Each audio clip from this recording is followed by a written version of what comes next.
They called me poor in the middle of a mahogany dining room that I owned. Not rented, not shared. Owned, down to the deed in a filing cabinet that bore my signature. My name is Varel Dane, and for most of my life, my extended family thought I was a failure. At the Dane family's monthly strategy dinners, everyone came armed with business bragging rights. Blair would flaunt her luxury brand campaigns like they were royal decrees. Jackson? He once made a toast about a helicopter ride he took just to skip traffic. I showed up in worn jeans, driving a 10-year-old sedan, with barely a whisper about my work, and so they assumed the worst. "You're still in that little apartment, right?" Blair had asked last month with a smirk, her gold bangles clinking like punctuation marks. "You should really consider something more adult." I smiled, nodded, and reached for the pitcher of water. They didn't know that the little apartment she referred to sat at the center of a 5-property portfolio I owned under a name they'd never connect to me, Cobalt Ridge Partners. Tonight would be different. Tonight, they'd finally find out what I'd been building in silence, and what happens when the family disgrace turns out to hold the keys to everything they thought was theirs. The Dane estate hadn't changed in 20 years. It was still the same sprawling monument to generational wealth. White stone arches, groomed hedges clipped with obsessive precision, and a valet station that ran like a 5-star hotel. Even the doormat still read, "Excellence is in our blood." I pulled up in my dusty Subaru, parked 2 streets over, and walked in through the side path. I didn't need the valet, or their questions, not tonight. Inside, the foyer gleamed, polished marble, abstract oil paintings that meant nothing, staff in crisp black uniforms. No one greeted me by name, but I knew the layout by muscle memory. I could still feel the sting from every childhood dinner, where I'd been seated at the far end, like a distant cousin someone had to invite out of guilt. Dinner was served in the formal dining room, a cavernous space with vaulted ceilings and a chandelier so oversized it looked like it could crush you if you said the wrong thing. I took my usual seat, not quite at the children's table, but certainly not among the power players. My cousin Jackson was already in full form, swirling his Cabernet like it was a prop. "Just flew in from Aspen," he said, speaking loud enough for the entire table. "Closed on a chalet next to a guy who owns half of Silicon Valley. The floors heat themselves, and the driveway melts snow." "Sounds charming," Aunt Celeste said, not looking up from her wine. "We just hosted the governor for brunch. He brought his own chef." Not to be outdone, Blair joined in. "I had lunch with someone from Vogue Interiors last week," she purred. "They want to feature my new flagship in Soho. It's all reclaimed marble and custom cashmere walls. Only by invitation, of course." Laughter rippled around the table. I took a quiet sip of water. Still sparkling. Still overpriced. Still meant to remind you that you didn't belong. Uncle Malcolm was tapping at his phone. He never said much, just nodded approvingly at the loudest voices. And then, of course, came the pivot. Aunt Celeste turned toward me with that perfectly still smile. "And Varel, dear, how's Portland?" There it was. I set my fork down. "Peaceful," I said. Blair leaned in, eyes already gleaming. "You're still in that little duplex, right? On Maple or, wait, Marion Street?" "Marion," I answered slowly. "Oh, right, Marion," she laughed. "Isn't that where they're planning to do rezoning? Something about the whole block being bought out?" I gave a neutral shrug. "I've heard rumors." Truth. That building was one of my earliest acquisitions, the very first multi-unit property under Cobalt Ridge Partners. I'd overseen the renovations myself, fought tooth and nail to preserve the 1940s stonework, and negotiated protections so longtime residents wouldn't be pushed out. To them, it was a forgotten corner of town. To me, it was sacred ground. "Still renting, then?" Jackson added with a smirk. "Didn't know people still did that after 30. "I like the space," I replied simply. Celeste tilted her head. "But you're 36 now, aren't you, dear?" 36, I confirmed. She gave a faux sympathetic sigh. "It's time to own something real, build a future." The table nodded in smug consensus.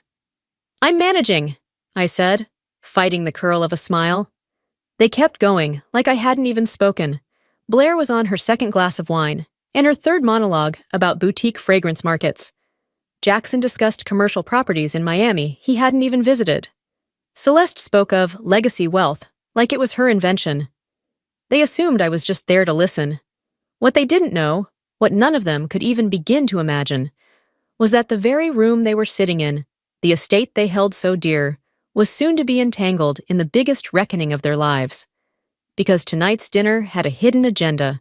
The family board had been informed of a pending audit on Dane Tower, our family's flagship property, and no one knew who the new majority stakeholder was. They thought it might be foreign money or a venture group. They were wrong. It was me. And soon, every single person at that table would understand what I'd really been doing all these years, while they laughed at my thrift store cardigans and recycled handbags. I was building, quietly, thoroughly, and I was about to flip their entire world upside down. 10 years ago, I signed the Articles of Incorporation for Cobalt Ridge Partners on the back of a coffee receipt. I was 26, underemployed, and living off commission scraps from showing low-rent apartments.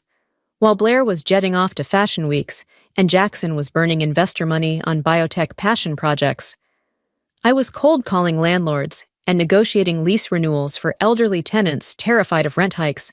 It wasn't glamorous, but it was real. I learned fast about depreciation, zoning loopholes, quiet title actions. I saw how entire neighborhoods were gutted by developers who treated people like obstacles, and I decided I wouldn't build that way. If I was going to be in this business, I would do it on my terms. Cobalt Ridge started small, a fourplex in southeast Portland, then an 8-unit complex. I partnered with contractors who believed in fair pay. I kept rents stable. I restored buildings instead of erasing them. And while my family dismissed my low-level hustle, I was assembling something they couldn't fathom. A reputation. By the time I hit 30, I had enough equity to start moving differently. I created subsidiaries, trusts, shells within shells.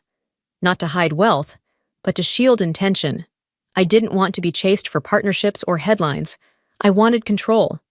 And then Dane Tower came up for sale. It was a family monument, an aging high-rise downtown built by my great-grandfather, once a beacon of pride.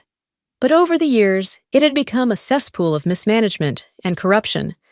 Leases were inflated. Maintenance budgets were cooked. Tenants complained to deaf ears.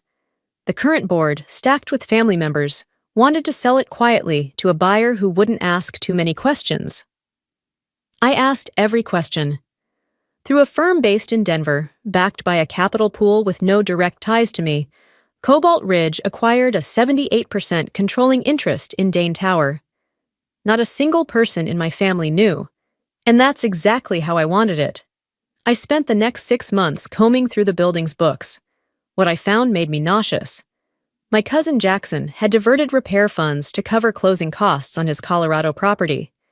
Blair's branding firm had billed the building for resident engagement events that never happened. And Aunt Celeste? She was routing money through a cleaning service she technically owned. It wasn't just unethical, it was illegal. But I didn't report them. Not yet. Instead, I put together a transition plan, one that would bring in independent management, restore financial transparency, and preserve the building as affordable housing for longtime tenants. The announcement would be public, the audit results damning, but I wanted them to hear it first, face to face. That's why I agreed to attend the family dinner. They thought I was just the quiet cousin from Portland. They didn't know I held the deed to their legacy. And tomorrow morning, they'd all find out. The morning air was sharp, almost surgical, as I stepped into the glass elevator that carried me to the penthouse office floor of Cobalt Ridge. My reflection stared back. Black slacks, navy wool blazer, polished shoes. A far cry from the soft cotton cardigans my family associated me with. I arrived before the others. My assistant, Lyra, met me outside the boardroom. Audit packets are printed. Forensics report is in the binder. Media statement is embargoed until 10 a.m. She hesitated. They're already here, sitting in the side conference lounge like it's their war room. Let them wait, I said, stepping inside. 10 minutes later, the door opened. I didn't have to look to know who entered. The distinct perfume trails and leather loafers gave them away. Uncle Malcolm led the group, visibly tense. Blair followed close behind. her smile so tight it could snap. Jackson looked like he hadn't slept. "Excuse me," he barked. "This meeting is private." I turned slowly, met his eyes. "It is," I said. "And I invited you." Malcolm blinked. "Varel?" I nodded. "Welcome. Please, have a seat." Silence thickened as they took in the view. The walls, the logo etched on the glass. "This is your office?" Celeste whispered. "It is. And you work for, what is it, Cobalt Ridge?" "I am Cobalt Ridge." You could have heard a fork drop. "You?" Blair laughed once, hollow and shrill. "You own Dane Tower?" "I do," I said simply, "along with the audit reports, the debt register, the contractor history, and the new operating charter you'll be signing, or declining, today." "No," Jackson muttered. "This is a joke. You show people apartments. You rent." "I renovate, I preserve, I build," I said, my voice even. "And I've been watching this family bleed a building dry in the name of tradition. It ends now." I opened the binder, sliding the first report across the table. Page 12 outlines unauthorized withdrawals totaling $2.3 million, I said, glancing at Jackson. "Your Jackson Valley retreat? Paid with roof repair funds?" He went ghost pale. Page 21 details a marketing budget that doesn't align with any actual events. "Blair, your branding firm billed for 3 months of tenant programming, none of which occurred." She tried to speak, but only mouthed the word no. "And Celeste," I added, gently flipping to the next section. "The cleaning company routing invoices through an unregistered entity? A shell owned by your husband. Classic." Celeste dropped her wine glass. "You'd expose your own family?" she asked, eyes wide. "No," I said. "You exposed yourselves. I'm just holding up the mirror." Malcolm hadn't said a word. Now he shifted in his chair, his voice low. "We can fix this. We can clean it quietly." "Too late," I replied. "At 10 a.m., the press release goes live. The public will know that Cobalt Ridge is implementing operational reform across Dane Tower. That includes independent oversight, full transparency, and yes, legal review of past transactions." Jackson stood up, furious. "You want to ruin us?" "I want to reset us," I said. Blair's phone buzzed. She read the screen, color draining from her face. "It's out," she whispered. "Cobalt Ridge confirms new CEO, Varel Dane, acquires $1.9 billion in urban real estate, ranked top 3 for ethical development." The others stared at me as if I'd become unrecognizable. "You really lived in that apartment?" Blair asked, stunned. "I still do," I answered. "It keeps me grounded, unlike the illusion you all cling to." A long, suffocating pause. Then Malcolm asked, "What do you want from us?" "I want you to remember what the Dane name was built on," I said quietly. "It meant protection, community, legacy. You made it a punchline." I stood and gathered the binders. "So here's the choice. Sign the charter and work with me. Or pack your things. There's a nice set of starter condos available in the suburbs. I'll even waive the application fee." As I left the room, I didn't slam the door. I didn't need to. The silence behind me was the sound of power-changing hands. The press release went live at exactly 10 a.m. By 10:07, my phone had 17 missed calls, 5 text messages, and 2 voicemails, one from Uncle Malcolm and one from Blair, that started tearful and ended with something that sounded like rage wrapped in disbelief. I didn't listen to either. Instead, I watched the news ticker scroll across the muted flat screen on my office wall. Cobalt Ridge. CEO revealed. Varel Dane quietly acquires majority control of Dane Tower in historic turnaround deal. They called me invisible. Turns out, invisibility is just the first step toward being underestimated, and then becoming undeniable. Within 24 hours, the walls began to crack. Celeste announced her resignation from 3 local foundation boards. The official reason was mental health and family focus. The real reason? Whispers about misuse of public grants and nepotistic vendor contracts were growing louder by the hour. Blair's luxury branding agency lost 3 major accounts by the end of the week. Her firm was blacklisted from an entire corporate real estate trust after leaked documents showed she'd double-invoiced a tenant wellness event that never took place. Her husband filed for separation the following Monday. The public explanation was irreconcilable schedules. Jackson retreated completely. No public statements, no defensive tweets. Even his Aspen retreat went quiet. According to one source, he attempted to sell it back to the developer, for a loss. But not everything was destruction. I had always believed that the right kind of consequence doesn't just punish, it reshapes. 3 days after the announcement, Uncle Malcolm called again. This time, I answered. "I didn't know," he said, his voice hoarse. "None of us did." "You never asked," I replied. "You were too busy being impressed by noise." He paused, then said something unexpected. "I want to learn, not to take it back, just to understand it." And for the first time, I heard sincerity in his voice, not pride, not fear, just humility. So I invited him to Cobalt Ridge's operations center the following week. No press, no board, just me, a whiteboard, and a stack of portfolios. I walked him through everything: how I financed small acquisitions through staggered debt instruments, how I built rent stabilization into development projections, how I measured impact by community longevity, not just net yield. He listened like a student, took notes, asked real questions. It was a start. Celeste never called. But a week later, I received a handwritten note on heavy ivory stationery with no signature. 2 words. "You were right." That was all. And Blair, she surprised me the most. 6 months later, I attended a local event for a transitional housing nonprofit my company funded. I was scanning the crowd when I saw her, dressed plainly, hair tied back, no camera crew. She was helping a little girl tie her shoes and organizing a donation bin for winter coats. She didn't see me. That was fine. Maybe redemption doesn't always begin with an apology. Maybe it begins with action. I still lived in my apartment on Marion Street. People still assumed I rented. I let them. It was easier that way. Being underestimated had always worked in my favor. Besides, I liked the quiet. The courtyard bloomed every spring, full of hanging pots and chalk art from the neighborhood kids. The scent of fresh herbs from Mrs. Calderon's balcony drifted through the air in the evenings. No gated community could buy this kind of warmth. This place was home. Not because I couldn't afford more, but because I didn't need to prove anything anymore.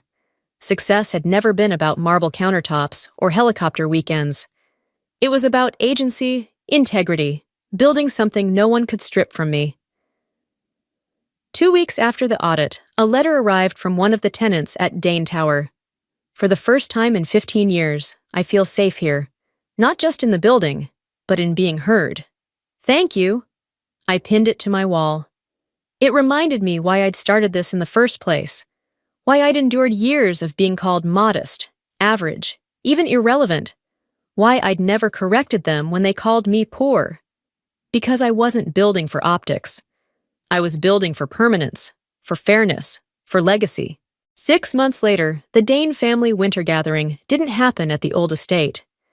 It happened in the courtyard of Dane Tower. No marble halls, no catered extravagance. Just folding chairs, glowing lanterns, and the sound of children laughing beside gingerbread tables. What used to be a cold monument to status now buzzed with life. My family showed up differently. Blair wore sneakers and served hot cocoa with real warmth. Jackson helped an elderly tenant hang lights, no cameras in sight. Uncle Malcolm spoke with residents, not over them. Even Aunt Celeste stopped by, quiet, observant, no makeup, no performance. My mother sat beside Mrs. Lynn, a tenant of 30 years, listening with a softness I hadn't seen in decades. She found me near the fountain. "This is what you built," she said quietly. "I just cleared the space," I replied. "They did the rest." "But why?" she asked. "Why real estate?"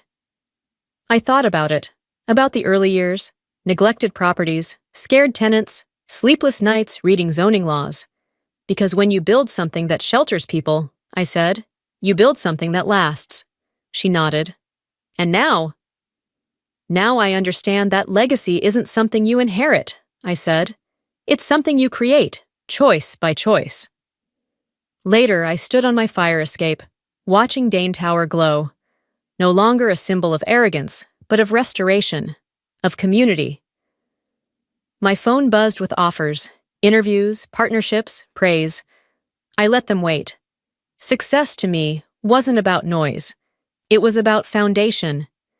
If you've ever been told you were too quiet, too plain, too small, remember this.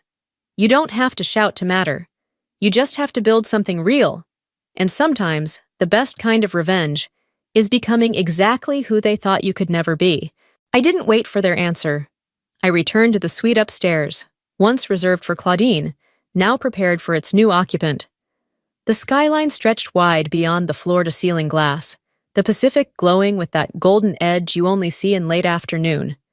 Rowan was already there, a bottle of champagne chilling in an ice bucket. "Think they'll take the deal?" he asked. "They already have," I said, glancing at my phone. The notifications rolled in like waves. Grayson's resignation, formalized. Claudine's early retirement, announced. The board's vote, passed. Barely, but passed. By sunset, it was official. The empire that once laughed at my ambition now reported to me. I poured a glass and walked to the desk, my desk now. I reached into my bag and pulled out an old printout. Worn edges, faded ink, but the words still clear. It was the rejection email, the one Claudine had sent me 6 years earlier. "Leona, while we respect your enthusiasm, your leadership instincts are not aligned with the expectations at Merit Group. We believe a support role may be more appropriate at this stage in your development." I smiled. Then I folded it once and slid it into the drawer, next to a new letter. My appointment as executive chair of the board. The calls started soon after. My mother, my father, 2 cousins, then Grayson himself. Messages laced with panic, guilt, excuses. "How could you do this to your aunt? You didn't have to humiliate them. We're family, Leona. Family!" Where was that word when I stood in that boardroom with shaking hands and unacknowledged ideas? Where was it when I walked out to laughter? I didn't answer any of them. I only typed one message in the family group chat. "Don't worry about the family name. Merit Group is finally in qualified hands." Then I turned off my phone and watched the city. Not for revenge, not for power, for peace. A peace I had earned not through aggression, not through screaming or proving myself to people who never listened, but by building something so undeniable they were forced to take notice. I didn't need them to believe in me anymore. I became the kind of woman they had to believe in, because sometimes the best revenge isn't revenge at all. It's becoming the one they now answer to. Claudine had been right about one thing, though. Back then, I wasn't qualified to work at Merit Group. I was qualified to own it,